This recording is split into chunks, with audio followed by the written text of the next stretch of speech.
Okay, perfectionism की habit होती है कि जब टाइम सही होगा, कंडीशन सही होंगी, सारे सितारे मिल रहे होंगे, ठीक है, कॉन्स्टलेशन वगैरह सब अपनी जगह पे होंगे, तभी मैं जाके वो काम करने वाली हूँ या करने वाला हूँ, ठीक है. It comes from that perfectionist mindset. Now अब इस परफेक्शनिस्ट ऑल और नथिंग माइंडसेट को हटाने के लिए आपको इसका रूट कॉज जानना पड़ेगा, and that root cause lies in a part of our brain, ठीक है, हमारे mind. Now will be talking about two different concepts, right. One is brain, one is mind. There is a difference between these two. Brain is actually a physical organ that we have in a body, and mind is a very psychological concept, ठीक है. So will be talking about where it lies in our minds. So it actually this perfectionism mindset, this all or nothing mindset comes from your ego part of the brain. Now what is ego?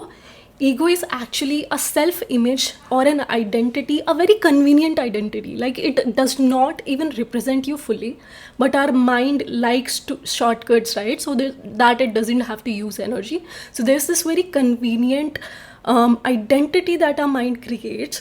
Why? So that it can actually go ahead and use it and take decisions easily in life on the basis of that identity. Because हर किसी को हमें जानना है कि हम कौन है, उसी के बेसिस पे हम बिहेव करते हैं, उसी के बेसिस पे हम सारी चीज़ें करते हैं, वो हैबिट्स पे वर्क करना, ना करना, एवरीथिंग, ठीक है. So the perfectionist mind set that you have, this all और nothing mind set that you have, comes from that ego part of your mind. Why does it happen? Because as I said, हमारे mind को, it's actually our mind is wired, our brain as well as our mind is wired for survival, to make the least amount of efforts for comfort. It's not wired for our growth. It's not wired for how we are living from the last 200-300 years. It's wired from the last millions of years that we as Homo sapiens, our species has been on earth, ठीक है. It's actually wired to prevent us. अभी भी हमारे brain का जो mindset, हमारा brain जिस तरह से वर्क करता है, it still lives in that hunter gatherer mindset to prioritize safety and comfort over growth. Although वो सिचुएशंस नहीं है, अब दुनिया बदल चुकी है, बट हमारा brain, because 99% of our evolution has happened from millions of years being a hunter gatherer, अभी भी हमारा ब्रेन उसी तरीके से काम करता है, ठीक है. So will be talking about how and why this ego not only prevents you from making progress, not only stops you from actually being successful in life, but it harms you in so many different ways. So आपको समझना पड़ेगा कि अगर all or nothing mindset we have to remove, you have to first understand कि ये आपके साथ हो क्यों रहा है, and what is the root cause. The root cause is ego, and फिर उसको आपको हटाना पड़ेगा. Now, there's one thing that I want to tell you, right? This ego concepts, more than helping us, it harms us. But फिर भी ऐसा क्यों होता है कि नेगेटिव इमोशंस जो हैं, नेगेटिव चीज़ें हैं, why do we still hold on to them, right? I tell you this thing and you can apply it and test this concept out for any negative emotion or pattern that you follow in your life. Okay, what you have to do is अपने आप से पूछो, ठीक है, ये जो negative pattern है, मैंने बोला है कि मैं इस चीज़ को ओवरकम करना चाहती हूँ या करना चाहता हूँ. Ask yourself, why am I still holding on to it? Because I am telling you, you are not your brain, you are the consciousness watching that brain. ठीक है, ये कॉन्सेप्ट पहले तो बहुत लोगों के लिए क्लियर ही नहीं होता. You are not your brain, you are the consciousness watching your brain. ठीक है, तो क्या हो रहा है कि आपकी consciousness, you are your consciousness, okay? You have the ability and you have the choice to accept or not accept whatever it is that your brain is doing, whatever it is that your brain is thinking. वो accept करने का या उसमें indulge करने का power आपके पास है, ठीक है. Why do we still go ahead and indulge in these negative patterns or negative emotions? For example, ego, perfectionism, all or nothing mindset, और भी बहुत तरह के negative emotions, जैसे anger भी हो गया. Why do we still practice that if you're a short-tempered person? The reason why we do that is because कहीं ना कहीं हमारे माइंड और ईगो ने एक दूसरे को कन्विंस कर लिया. सो हमारे माइंड ने हमारी कॉन्शियसनेस के साथ एक तालमेल बना लिया, एक अग्रीमेंट कर लिया है दैट मैं जो ये नेगेटिव इमोशंस कर रहा हूँ ना, these are benefiting you only. I'll give you an example. The reason why, like I did it for myself. I used to be a short-tempered person some years ago. Short tempered in the sense कि बहुत ज़्यादा मेरे को लग रहा है अगर बहुत दिनों से मैं सह रही हूँ and I would not say anything, but sometimes if it test my limit I would just burst out and I am like, I use to say to my self I am not this person, I want to overcome this anger. तो क्या हुआ कि then I did sessions with a therapist regarding this and a healer regarding this, and we realized that the reason I still hold on to that anger is because somehow consciously, subconsciously, my brain has convinced me, my consciousness, that it is okay, this anger is okay. Why? Because it is benefiting me. सो मेरे को समझ में आया that I hold on to that anger and I still use that anger, that negative pattern, because मेरे को ऐसा लगता है कि मैं अगर पावरफुल बन के दिखाऊंगी तो लोग मुझे, and if I will be angry on people then people will not test my limit first, people will not bother me second. ठीक है, तो मेरा टाइम, एफर्ट, इमोशन सब बचेगा. सो ऑल्दो unconsciously मैं नहीं चाहती that I should be angry, but this is the reason why my brain and my consciousness are convinced that these negative emotions that I'm holding on to, they benefit me, and that's why we do those negative behaviors, negative emotions, negative patterns हम engage करते रहते हैं उनमें. ठीक है. Another thing, ego is the same as well. क्यों? पर हमें पता है कि परफेक्शनिज्म बहुत बेकार चीज़ है, इट हार्म्स अस. हमें पता है कि ऑल और nothing mindset stops us from making any progress in life. आपकी लाइफ आपके सामने गुजर रही है year by year and you are not making progress on your goals. Why? Because of that perfectionist, that that all और nothing mindset कि जब तक सारी सिचुएशंस सही नहीं होंगी, सारे सितारे लाइन में नहीं आ जाएंगे, एंड जब तक सब कुछ मेरे को अच्छा नहीं फील होगा तब तक मैं जाके करूँगा नहीं. जब सब चीज़ें परफेक्ट होगी तभी मैं जाके वो चीज़ एक्शन लेने वाला हूँ consistently. That happens because somewhere your ego, that negative part in your brain has convinced you that ego helps you. How? आपको ऐसा लगता है अगर परफेक्टली करूँगा तो chances of failure are less, chances of me actually making a fool of my self are less, because अगर मैं perfect नहीं करूँगा चीज़ें then people can say things to me. But that ends up actually harming you. Fear is not the emotion that you want to take all the decisions in your life from. Fear is not the emotion that you want your life to be driven by. You have to drive it through some other thing, some positive thing, and not fear. अगर आप fear के perspective से चल रहे हो तो life पूरी ख़राब हो जाएगी. Why? Because you will be doing a lot and your perfectionism will not let you do anything. Your ego will not let you do anything. आप ज़रा सा ट्राई करोगे रिजेक्शन के fear में ही, fear of failure की वजह से ही you will not be able to do a lot of things in your life. So this is the reason why that you need to identify कि आपको ego is the real reason behind your perfectionism and behind your all or nothing mindset, and it's helping you, or I would say it is stopping you from making progress on your goals, to doing better in life, and to actually go ahead and succeed in the things that you have been wanting to for so many years. Ego is the enemy. I can literally have a tattoo for that. But remember, ego is the enemy. Why? Because ego क्या चाहती है कि मैं हमेशा right रहूँ, मैं हमेशा competent दिखता रहूँ या दिखती रहूँ, या I should always be admired. But आपको समझना पड़ेगा जब भी आप कुछ जाके स्टेप्स लेते हो, you are always a beginner, right? So you can't always expect yourself to be perfect while those things. You do not have to be perfect to start, but you definitely have to start to be perfect. But वो चीज़ ego आपको करने ही नहीं देगी. It will always say, I cannot be seen as non-competent. I cannot be seen as noob. I cannot be seen as I am trying too hard. And that is the reason why ego आपको कुछ करने ही नहीं देगा. तो ego आपकी progress को रोकता है, आपको कुछ भी नहीं करने देता लाइफ में, और सक्सीड भी नहीं होने देता. फियर ऑफ रिजेक्शन को 10 टाइम्स ज़्यादा वर्स बना देता है ईगो आपके लिए.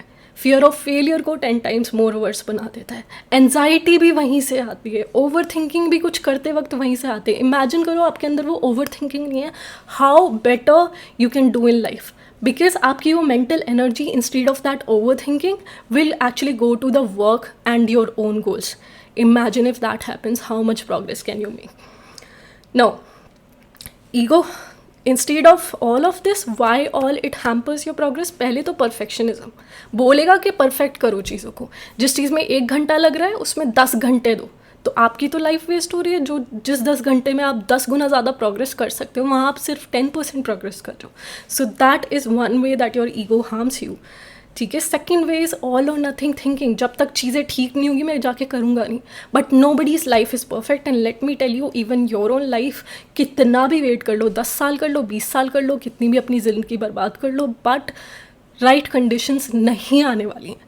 You will have to do with whatever it is that you have in your hand.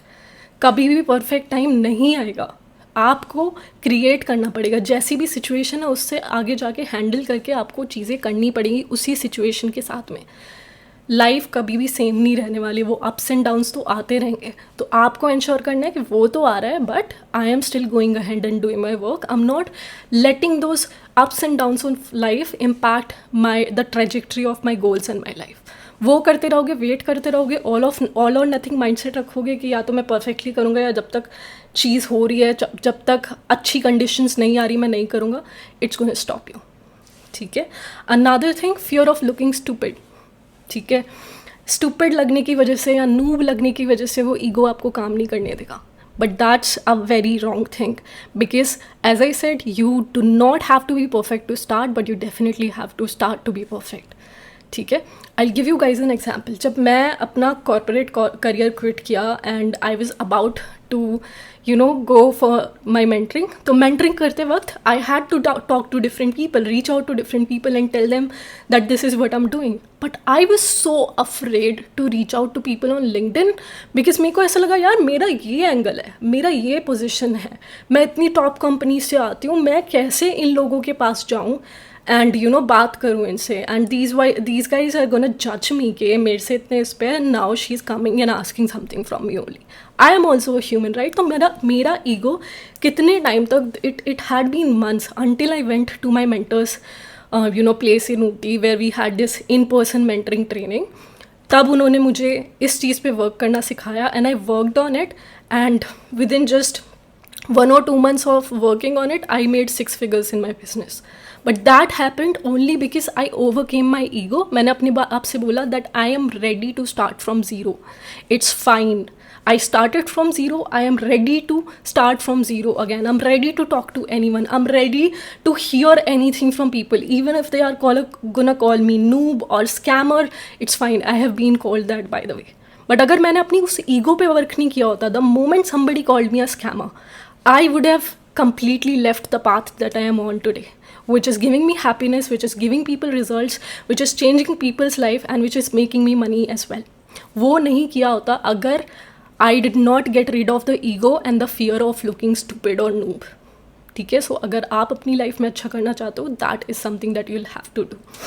Another thing that it does is it helps you to over identify with past success. दो तरह के लोग होते हैं, right.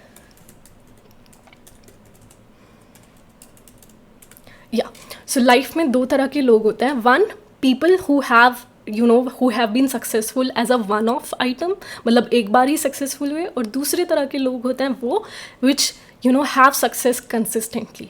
Now जो पहली वाली category के लोग होते हैं वो एक बार ही सक्सेसफुल क्यों होते हैं और बाद में फेल क्यों हो जाता है?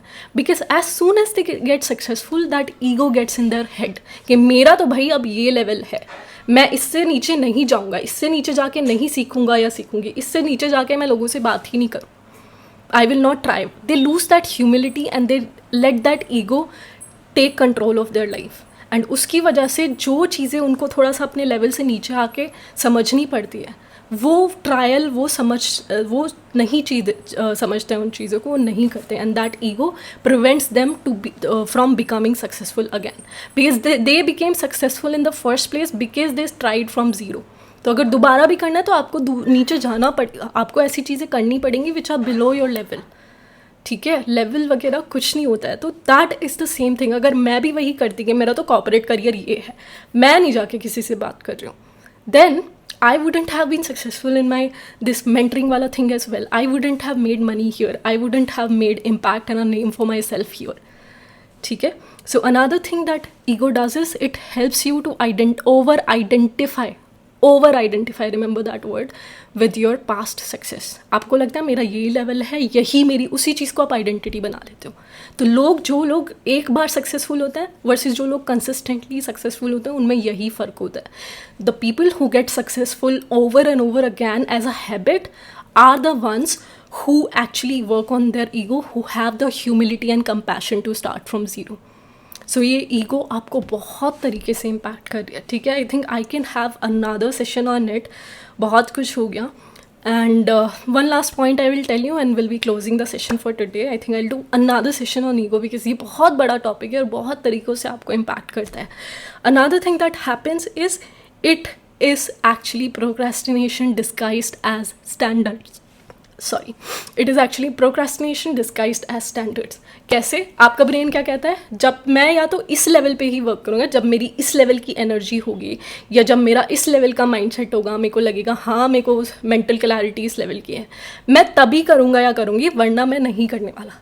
सो it's just your ego and your brain actually trying to procrastinate in a very hidden and sneaky way, in a very hidden and evil way. Why evil? Because it has already convinced you that it's not even procrastination. But ego actually makes you procrastinate in the name of standards, कि मेरा तो ये standard है जी, मैं इसी level पे, जब मेरी ऐसी एनर्जी होती है, ऐसा एनर्जी लेवल होता है, तभी मैं वर्क करता हूँ या करती हूँ, उसके अलावा मैं नहीं करूँगा, उसके अलावा मैं नहीं स्टार्ट करूँगी। If that happens, it's just your ego at work and it's just a hidden way that your brain procrastinates, ठीक है। और आपको पता भी नहीं चलेगा कि वो प्रोक्रेस्टिनेट कर रहा है, because it is so smart, it has actually convinced you that it's not. So that was the session for today. Hi Karthik, hi Rajiv. It's really good to have you guys here. Let me know how this session was for you guys, both of you who are here and you who's going to watch this video later. So let me know how this session, what this session made you realize, what clarity did it give you, and any points that you want to discuss with me. I would love to hear your thoughts. And last time I checked, a lot of you watch but do not follow or subscribe. So please make sure that you're following and subscribe so that I can come up with such amazing sessions, more and more of these sessions. And I'm going to see you tomorrow. So make sure you follow, subscribe. Make sure if you have any questions or this gave you any clarity, then please let me know. It's always a blessing to know that my word is getting out there to you guys and it's helping you. So that was the session for today. I'm gonna continue with my day and I'm gonna see you tomorrow. Goodbye.